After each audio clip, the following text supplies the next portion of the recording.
बिस्मिल्लाहिर्रहमानिर्रहीम। अस्सलाम वालेकुम वरहमतुल्लाहि वबरकातुहू। दोस्तों, पेश खिदमत है नजर बद के लिए कुरान की एक आयत का अमल। कुरान की एक आयत से नजर बद का इलाज। जी हाँ, सूरह कलम की एक आयत से नजर बद का इलाज। दोस्तों, नजर बद, अच्छा, नजर जो है ना वो अक्सर जो मेरे मुशाहिदे में आया ना, तो मेरे हमारे तो फैमिली के भी, और जब भी कोई आता है वो सिस्टर आ गई, अली भाई ये बच्ची मेरी रो रही है, चुप नहीं करती, दूध पीना छोड़ जाते हैं बच्चे। अब ये छोटे छोटे इश्यूज तो है ना घरों के अंदर, आपको पता ही है ना, ये आपके साथ भी होंगे। तो आप प्रैक्टिकली थोड़ा सा इस पे यही कर लें कि ये जो आयत है मैं आपको बतलाने जा रहा हूं, बल्कि बता ही देता हूं, सूरह कलम की आयत नंबर 51। ये आयत आपने जस्ट एक बार तो पढ़ सकते हैं आप। एक बार सिर्फ इस आयत को पढ़कर उस बच्चे को आप दम तो करें, बावजू होकर दम तो करें। देखें क्या वो रोना बंद करता है नहीं करता, देखें क्या वो दूध पीना शुरू करता है कि नहीं करता। ये रूटीन मैटर्स हैं। आपकी खुद की नजर भी अपने बच्चों को लग जाती है। वो बच्चा अच्छी सी प्यारी हरकत मुस्कुराहट करता है ना, तो उसको मां बाप की भी नजर लग जाती है। पता है आप उस बात का? तो क्या करना फिर? हर वक्त आप उठा के किसी बाबा जी के पास भागेंगे? बाबा जी तो बैठे हुए हैं आस्ताना सजा के, आएगा भी कोई मुर्गा और बस दो फूंक मारेंगे, ठीक हो या ना हो, बस हमें कुछ ना कुछ हदिया मिल जाएगा। किसी के पास जाने की जरूरत नहीं, किसी के पास। मैं पहले भी आपको बता चुका हूं कि सूरह फलक व नास के साथ भी नजर बद का जबरदस्त इलाज है, जो हदीस में हुजूर पाक सल्लल्लाहु अलैहि वसल्लम ने खुद बताया हुआ है। और उसके बाद ये जो मैं आपको बताने की, हजरत ख्वाजा हसन बसरी से रिवायत है ये अमल सूरह कलम का आयत नंबर 51 का, कि आप एक बार भी किसी को, अगर बच्चा बहुत ज्यादा जिद कर रहा है ना, रो रहा है, परेशान कर रहा है, और ये बच्चे अक्सर घर में, आप किसी भी बच्चे को साथ, अक्सर ये होता है कि जब आप किसी फंक्शन वगैरह पे बच्चे को लेके जाते हैं तो पता चलता है कि वापसी आके वो बच्चा जो है वो जिद कर रहा है, रो रहा है, कंट्रोल में नहीं आ रहा, चुप ही नहीं कर रहा। मां परेशान, बाप परेशान, पूरा घर सर पे उठाया हुआ होता है बच्चे ने। ये ऐसी सिचुएशंस तो आपकी जिंदगी में रूटीन मैटर है यार। तो इसके लिए आप सूरह कलम पढ़ें। अब इसकी दूसरी साइड पे आ जाते हैं, वो है कुछ शिद्दत ज्यादा होती है। वो शिद्दत इस तरह से है कि आप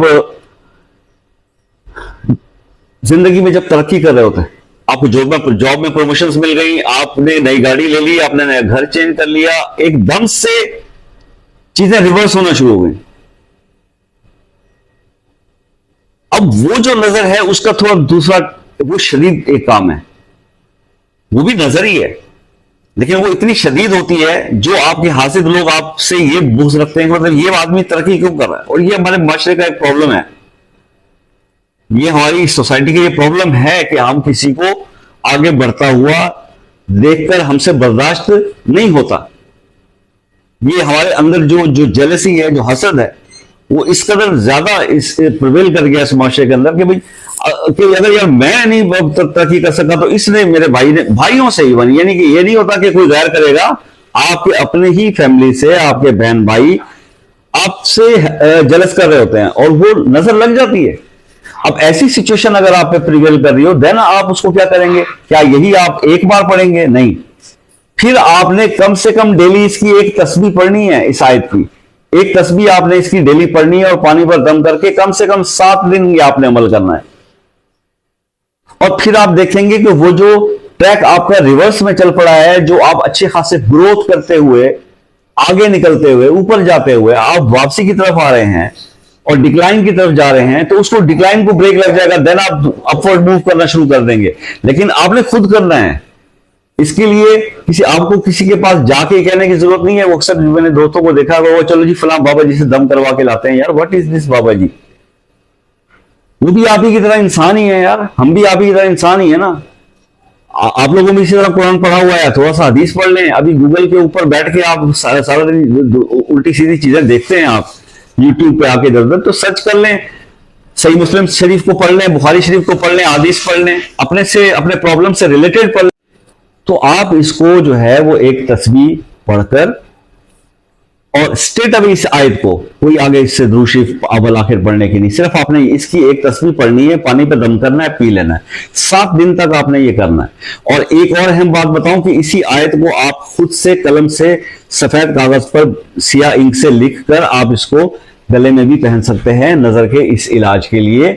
जो मेरे दोस्त मेरे भाई इस वजह से परेशान है कि हम लोग अच्छे खासे आगे बढ़ रहे थे, तरक्की कर रहे थे और रिवर्स हो गए। मतलब मैंने ऐसे भी दोस्तों से, अभी भाइयों से राब्ते होते हैं जो इनबॉक्स आते हैं या व्हाट्सएप बात करते हैं कि मुल्क से बाहर भी। कल मेरे साउथ अफ्रीका के एक दोस्त से बात हो रही थी, अल्लाह ताला उसके प्रॉब्लम को भी हल करे, मैंने उसके लिए बहुत दुआ की।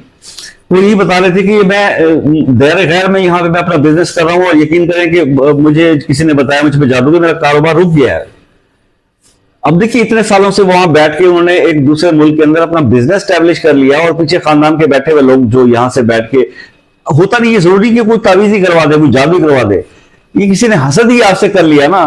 हाँ देखो जी, अब हाय जब किसी की कोई बात भी अच्छी सुनते हैं हमारे मुंह से माशाल्लाह निकलना तो खत्म हो गया।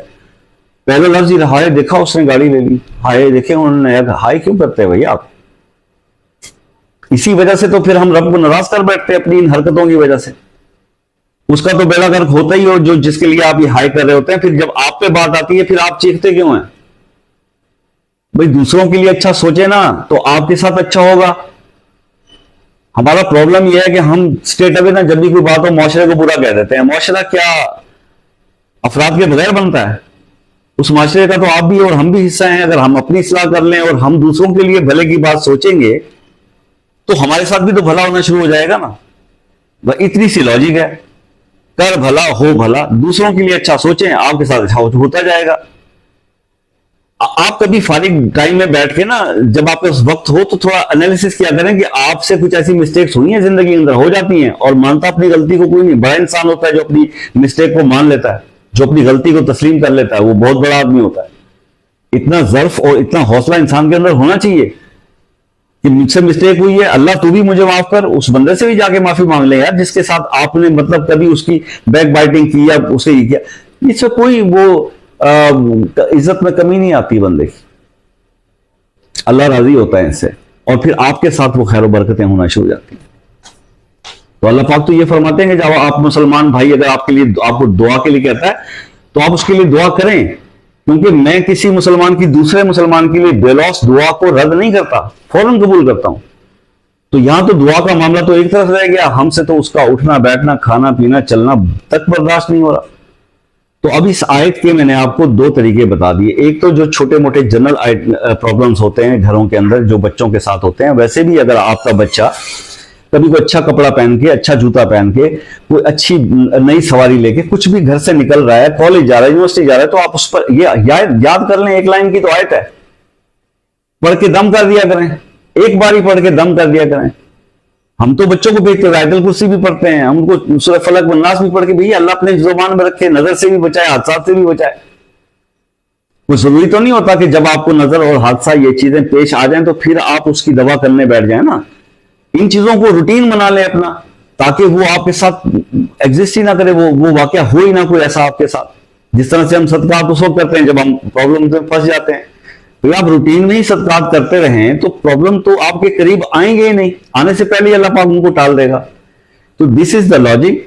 दीन को समझ लीजिए, ये रिलीजन हमारा इस्लाम इतना मुश्किल नहीं है जितना इसको उलझा के रख दिया गया है, इतना मुश्किल नहीं है। कुरान और हदीस के करीब जाइए, आपको इसके अंदर आसानियां नजर आएंगी, खुशखबरियां नजर आएंगी। ठीक है, तो डराने की इसमें जरूरत नहीं है, और ना ही दीन के अंदर जबर है। अल्लाह खुद कुरान में फरमा रहा है ला इकराह फिद्दीन।